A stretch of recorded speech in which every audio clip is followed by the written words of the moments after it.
Welcome to another edition of Main Event Wrestling. I'm, as always, your host, Mr. Main Event Wrestling, and today we're going to do a SummerSlam prediction show with a little bit of talking about Raw and a couple other things. So let's get started with the SummerSlam predictions.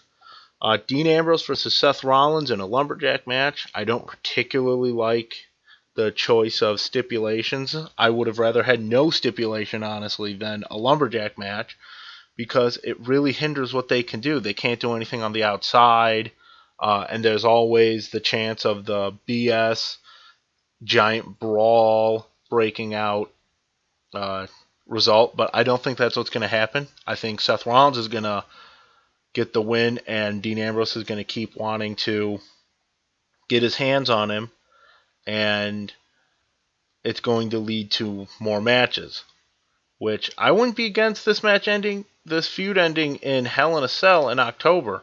I think that would be really cool to see those two just let it all loose inside a cell. And then we have Miz versus Ziggler for Miz's Intercontinental title.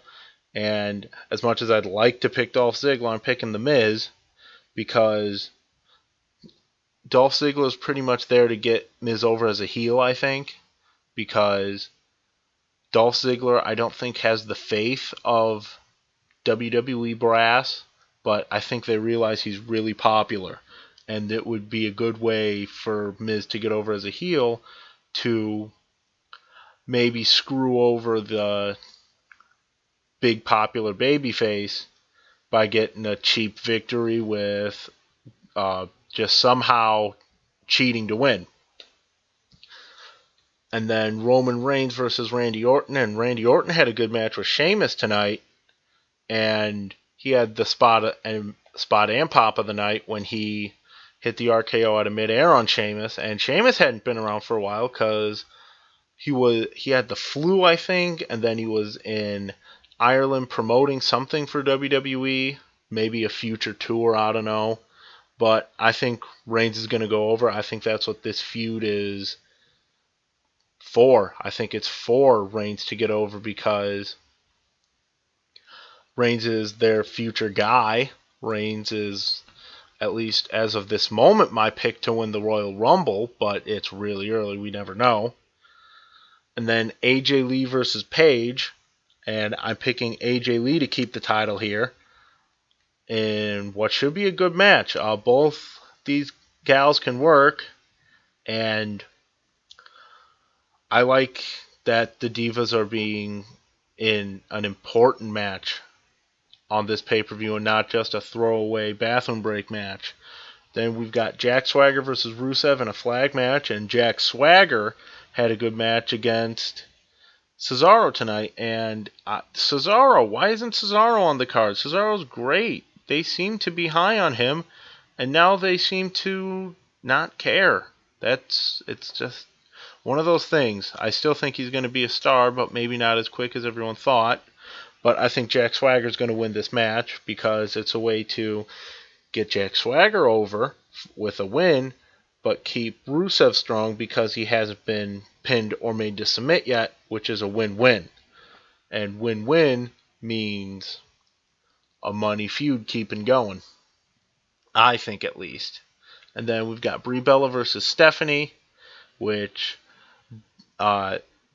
somewhere, I think, towards the beginning of the show, I don't quite remember, Stephanie brought out Daniel Bryan's personal trainer, and she said that she'd been having an affair with Daniel Bryan, and then Brie comes out, and after they start trash talking her a bit, she slaps the personal trainer and then attacks Stephanie, and Stephanie, getting all pissy, says, "We're going to end this tonight. We're not going to wait till SummerSlam." Then, as Brie Bella's coming out for her match with Stephanie, Stephanie comes out and says, "Oh, by the way, Daniel's personal trainer has decided to press charges, and you're going to get arrested." And they arrest her, take her away, and it all seems like it was a big ruse to get Brie Bella arrested, just like Brie Bella got Stephanie arrested. And I'm going Stephanie in the match, and with help from Nikki. and Nikki's going to turn heel, and the Authority will finally have gotten into her head that it was Nikki's fault or it was Brie's fault that Nikki kept getting put into those ridiculous 9,000 on one handicap matches. Then we've got Jericho versus Wyatt, and Jericho and Wyatt had a kick-ass match, or a kick-ass promo on Raw. Jericho went back to his old suit-wearing, slow-talking, big-word-using gimmick, and Bray Wyatt is Bray Wyatt. He can cut a promo with anyone. And they just went back and forth for a good couple of minutes, and it was money, and it sold the match really well. And I'm picking Bray Wyatt to go over because I think that's what the feud is designed for. I think that's what Jericho came back for, to put over Bray. I think Jericho looked at Bray and was like, I can make money with him, and I can put him over. And I think they're going to have a great match because I think they want to take the spotlight away from the main event, which is John Cena defending the WWE World Heavyweight title against Brock Lesnar. And Raw started with Lesnar and Heyman cutting a promo on Cena, and Lesnar even rapped, Heyman rapped, which was kind of really funny. And then later in the show, John Cena comes out and cuts a promo on Brock Lesnar, calls him out. He doesn't come out.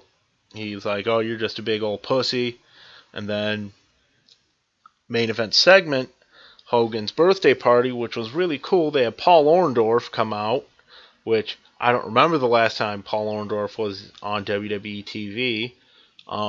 And Ric Flair and Roddy Piper and the Outsiders, and it was all started in the ring by Gene Okerlund and Jimmy Hart, which was really cool. I really like seeing all the old timers out there, and Scott Hall even took one of his world famous surveys, and the crowd wanted to see Hogan in NWO colors, and Hogan tore off the red and yellow, and he had on black and white of the NWO, which was really cool.